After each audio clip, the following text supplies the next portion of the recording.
Shein, acteur de la fast fashion, fait la une en débarquant en France entre scandale pénal, enjeux économiques et régulation européenne. De nombreuses questions se posent. Sacha Bétache, avocate chez Bird Bird, est sur notre plateau pour décrypter cette actualité. Sacha Bétache, bonjour. Bonjour. Alors, on va revenir peut-être sur cette actualité avec Shein qui débarque en France. Pour ceux qui auraient loupé l'actualité, peut-être revenir sur le contexte. Sacha, qu'est-ce qui s'est passé avec Shein ? Bien sûr. Alors, au 1er novembre de cette année, la DGCCRF, donc la Direction Générale des Fraudes, a repéré que Shein commercialisait des poupées pédopornographiques. Donc, elle véhiculait un message sexuel à destination des adultes, mais aussi accessible aux mineurs. Cette commercialisation est évidemment illégale en France, ça a été signalé par la DGCCRF, et tout de suite, Shein a réagi par 3 mesures. Elle a tout de suite retiré les produits. Elle a aussi suspendu la catégorie adulte de son site internet et enfin, elle a lancé une enquête interne. Ces faits sont réprimés par le code pénal, évidemment, articles 227, 23 et 24. Et on n'a pas le droit en France de fixer, diffuser ou d'être en détention d'une image pornographique ou de fabriquer ou de diffuser une image pornographique, mais qui peut être accessible par un mineur. D'où le problème. Ce que met en lumière cette affaire, c'est les lacunes en fait de modération de ces plateformes de façon générale, puisque aujourd'hui Shein est dans l'œil du viseur, mais quelques jours plus tard, on a eu beaucoup d'autres plateformes, Temu, AliExpress, Wish, qui ont été visées pour des ventes illégales d'armes. Donc c'était des machettes et des poings américains. Et d'autres sites comme Etsy, Le Bon Coin, elles ont été visées, ces sites ont été visés, ces plateformes, parce qu'elles mettaient à disposition des mineurs des annonces à caractère pornographique qui n'étaient pas bien filtrées.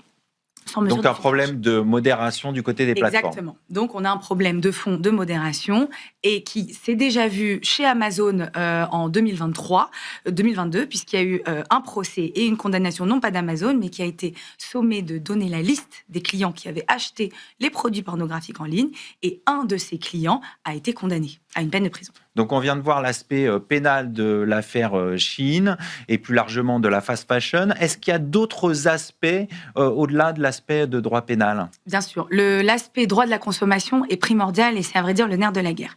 Parce que ces plateformes, notamment Shein mais d'autres, se rendent souvent coupables de pratiques commerciales trompeuses, c'est-à-dire qu'elles vendent en ligne n'importe comment, n'importe qui, parce qu'elles ont un roulement de collection qui est extrêmement rapide. Donc, elles font par exemple des fausses promotions. Elles utilisent ce qu'on appelle aujourd'hui les dark patterns. Ce sont des biais de consommation. Vous savez, souvent, c'est le compte à rebours qu'on voit pour nous presser d'acheter. C'est un parmi tant d'autres. Elles ont un étiquetage non conforme, donc elles vendent des produits qui ne sont pas conformes sur le marché européen, donc pouvant être dangereux. Et enfin, elles font souvent du greenwashing, c'est des allégations environnementales qui sont fausses.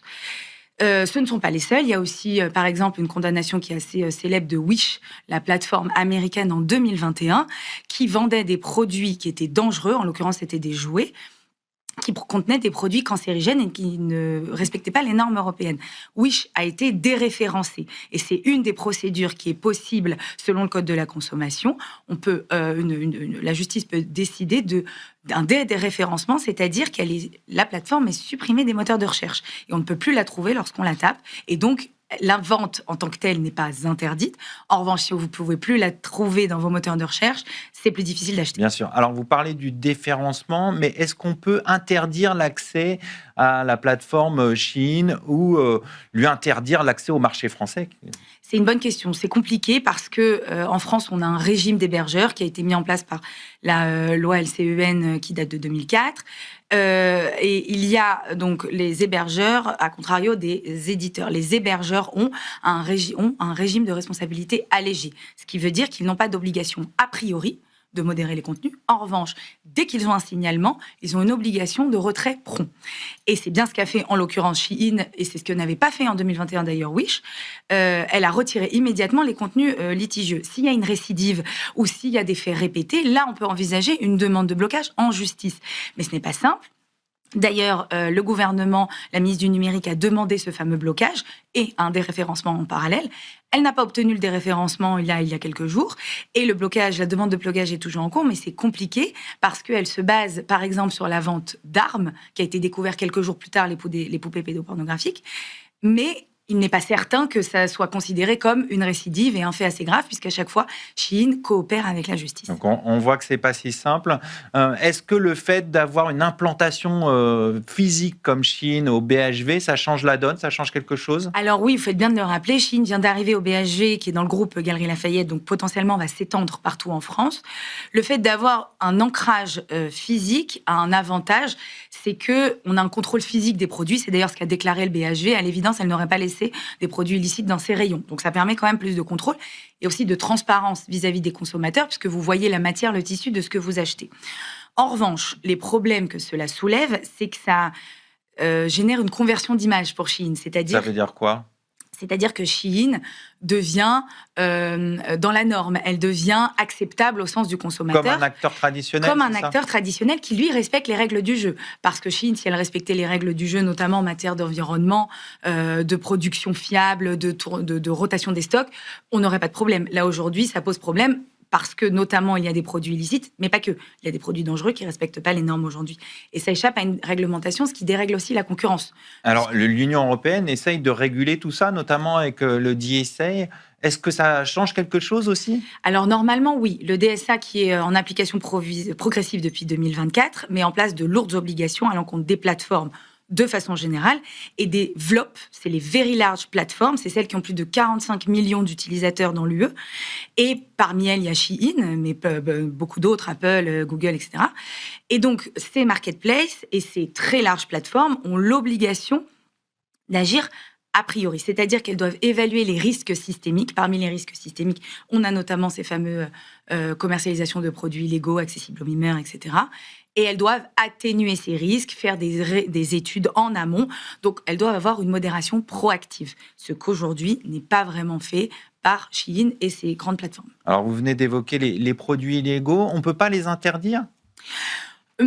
C'est difficile en France et en UE de les interdire parce qu'on a un commerce transfrontalier entre l'UE et la Chine qui est extrêmement important. On a un niveau de colis qui arrive en Europe de plusieurs milliers par seconde, et l'Europe laisse passer beaucoup de petits colis parce qu'il y a une exonération de taxes douanières sur les colis, le montant des colis inférieur à 150 €.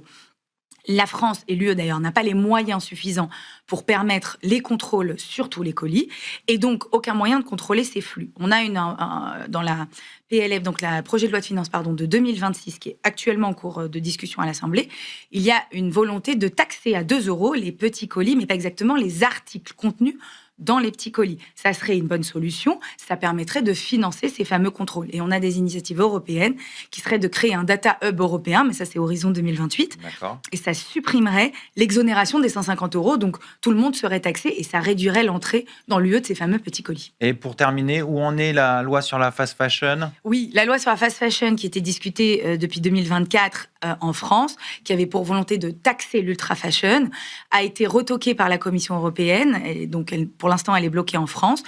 Une initiative beaucoup plus large européenne devrait voir le jour, qui s'appelle l'étiquetage textile durable, qui a vocation aussi de traiter les histoires de greenwashing et de durabilité des produits pour éviter justement réduire le volume, la durée des produits, la vitesse de production, et réguler en la matière.